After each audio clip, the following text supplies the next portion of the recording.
നമസ്കാരം, എല്ലാവർക്കും സ്വാഗതം. വളരെ പ്രധാനപ്പെട്ട ഇൻഫോർമേറ്റീവായ പുതിയ ഒരു വാർത്താ അപ്ഡേറ്റ്സിലേക്ക്. പൊതുജനങ്ങൾ ശ്രദ്ധിച്ചിരിക്കേണ്ട വളരെ പ്രാധാന്യമുള്ള 2 അപ്ഡേറ്റുകളാണ് ഈ ഒരു വീഡിയോയിലൂടെ പങ്കുവെക്കുന്നത്. വീഡിയോ മുഴുവനായും ശ്രദ്ധിക്കണം. മറ്റുള്ളവരിലേക്കും ഈ ഇൻഫർമേഷൻ ഷെയർ ചെയ്തെത്തിക്കുവാനും നിങ്ങൾ മറക്കരുത്. സർക്കാർ അറിയിപ്പുകൾ യഥാസമയം ലഭിക്കുന്നതിന് വേണ്ടി വാട്സപ്പ് ഗ്രൂപ്പിൽ ജോയിൻ ചെയ്യുക. അപ്പോൾ നമുക്ക് പ്രധാനപ്പെട്ട അറിയിപ്പുകളിലേക്ക് വരാം. ഇന്ത്യയും പാകിസ്ഥാനും തമ്മിലുള്ള സംഘർഷത്തിൽ അയവ് വന്നിരിക്കുകയാണ്. വെടിനിർത്തൽ കരാറിന് ധാരണയായി. മാധ്യമങ്ങൾ റിപ്പോർട്ട് ചെയ്യുന്നു.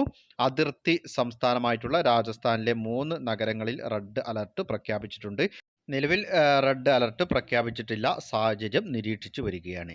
രാജസ്ഥാനിലെ ബാർമൺ, ശ്രീ ഗംഗാനഗർ, ജോധ്പൂർ എന്നിവിടങ്ങളിലാണ് ജാഗ്രതാ മുന്നറിയിപ്പ് നൽകിയിരിക്കുന്നത്.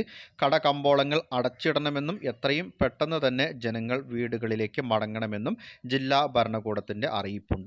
ശനിയാഴ്ച രാവിലെ 10 മണിയോടെയാണ് ജില്ലാ കളക്ടർ കടകൾ അടച്ച് ജനങ്ങൾ എത്രയും പെട്ടെന്ന് വീടുകളിലേക്ക് മടങ്ങണമെന്നുള്ള ഉത്തരവ് പുറപ്പെടുവിച്ചത്.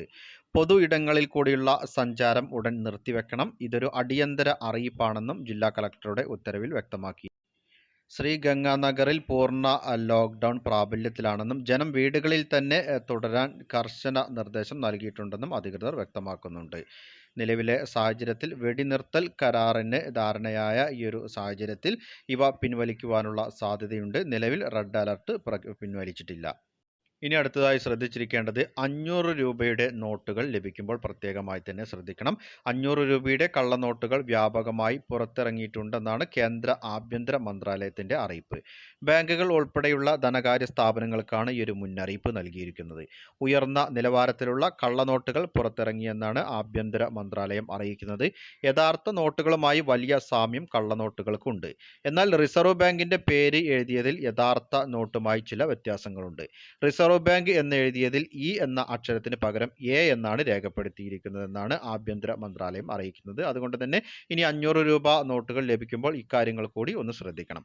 Directorate of revenue intelligence, financial intelligence unit, central bureau of investigation, national investigation agency, security exchange board of India തുടങ്ങിയ സ്ഥാപനങ്ങൾ വിവരങ്ങൾ കൈമാറിയിട്ടുണ്ട്. നോട്ടിലെ അക്ഷരത്തെറ്റ് പെട്ടെന്ന് ശ്രദ്ധയിൽപ്പെടാത്ത രീതിയിലുള്ളതാണെന്നും ആഭ്യന്തര മന്ത്രാലയം അറിയിക്കുന്നു.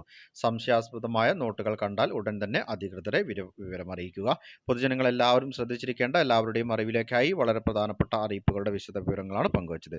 മറ്റുള്ളവരിലേക്കും ഈ ഇൻഫർമേഷൻ ഷെയർ ചെയ്തെത്തിക്കണം. അഭിപ്രായങ്ങളും നിർദ്ദേശങ്ങളും കമന്റിലൂടെ എഴുതി അറിയിക്കുക. പുതിയൊരു വീഡിയോയിൽ വീണ്ടും കണ്ടുമുട്ടാം. അതുവരേക്കും അനൂപ് സൈനിങ് ഓഫ്.